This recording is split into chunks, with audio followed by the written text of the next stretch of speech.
So then the house came down because they all realized that it was one of GR's jokes. And GR had all kinds of jokes, and he was famous for it.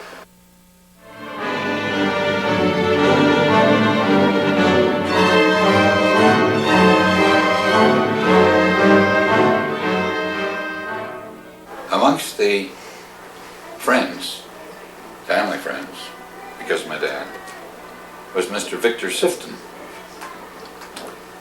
And both Mr. Clifford and Victor Sifton had been deeks during their college education.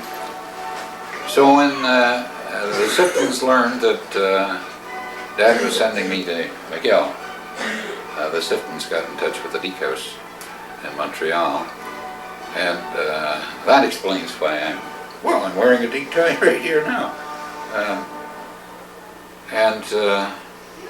You know, one thing leads to another, and that's why Uncle Fred became a Deke, and that's why Mr. Lilly became a Deke, and that's why your Uncle Arthur became a Deke, and that's why your brother Galen is a Deke.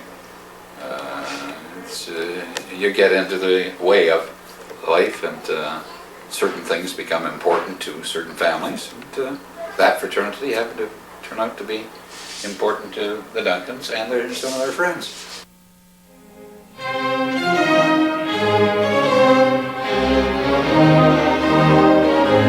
When your dad asked you if you'd like to go away to school, you didn't have any strong feelings one way or the other. I had,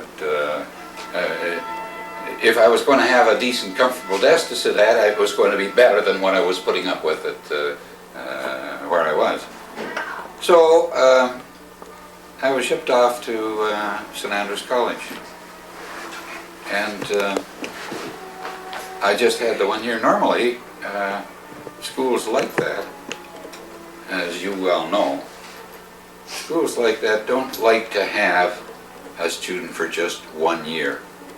They like to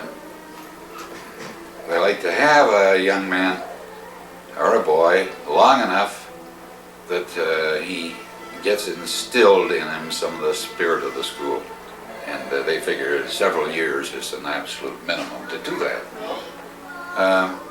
However, I had a good year there. Matter of fact, I was head boy, which means I had the highest academic standing in the whole school, and I won a bunch of medals there. So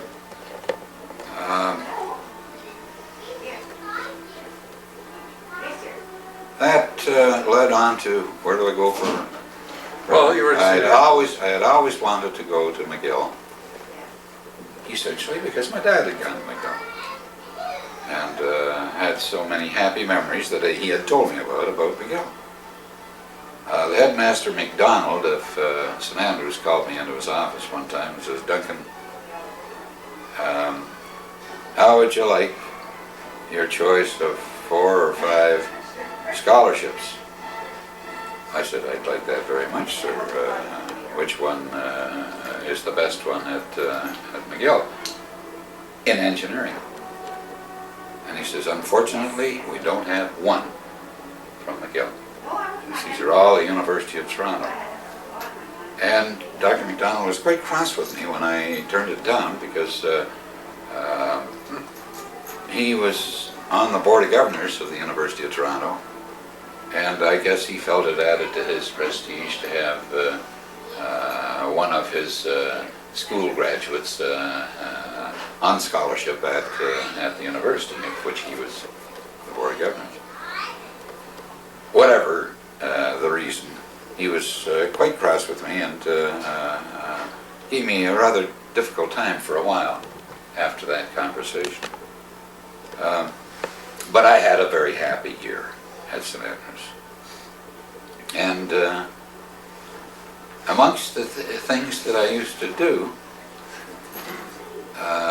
was visit family and friends in Toronto. St. Andrews being in Aurora, which was then about 25, 28 miles north of developed Toronto.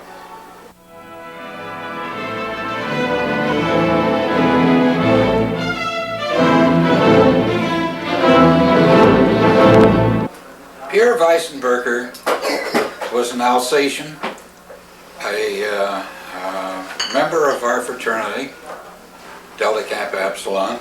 By the way, I'm wearing a deep tie right now. And that's the Delta Kappa Epsilon insignia. And Pierre was a fiery Frenchman, German. Say one word against the French, and he would come down on you like holy hell. Say one word against the Germans, and he was equally vitriolic. He was a true Alsatian. His parents owned a vineyard and were winemakers of international repute. And one of Uncle Arthur's favorite wines, and Uncle Arthur never knew Pierre Weissenberger, but one of Uncle Arthur's favorite wines is Clos Saint Odile Pierre Weissenberger. Pierre died, golly, many, many years ago. But in memorialization of Pierre, they called the family Clos Saint Odile wine, Pierre Weissenberger. Pierre was a personal friend of an internationally renowned engineer by the name of Bugatti. Bugatti was perhaps most famous for designing and building racing cars.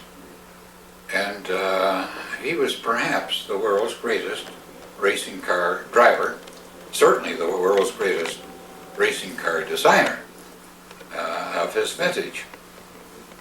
But he was also an inventor and a designer of many other things. And he designed a rail car, self-propelled, for railroad use. And it became smashingly successful in Europe.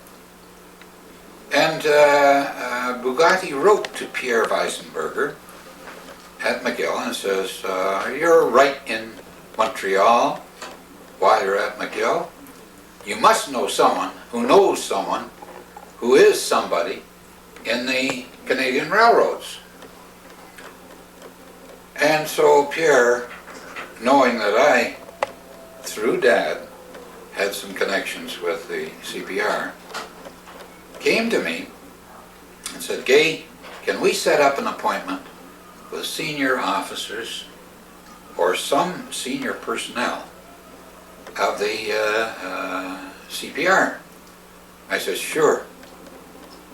I got in touch with George Brown, who had been my father's best man, and who was personnel manager of the CPR. And George Brown set up a meeting in the CPR boardroom with the chief of motive power, the chief engineer, a couple of vice presidents, and 2 or 3 other officers of the CPR. I'm just a student at McGill.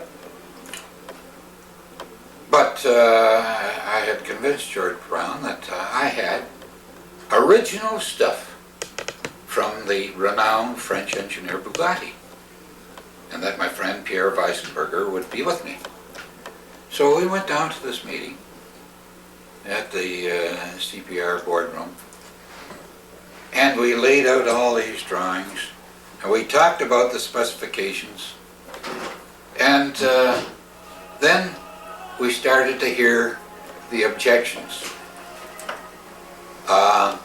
In Canada, we have long distances to go between stops. We have very severe weather to contend with. This motor car does not have enough capacity to heat water for sanitary purposes, let alone keep the car warm. The thing would freeze. It's just not practical in North America.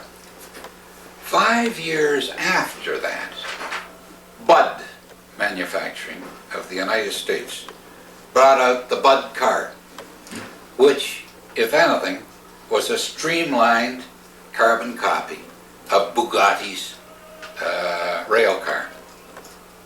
And the Bud car became popular throughout North America. And the Bud car used to run between Montreal and Sherbrooke, amongst other places.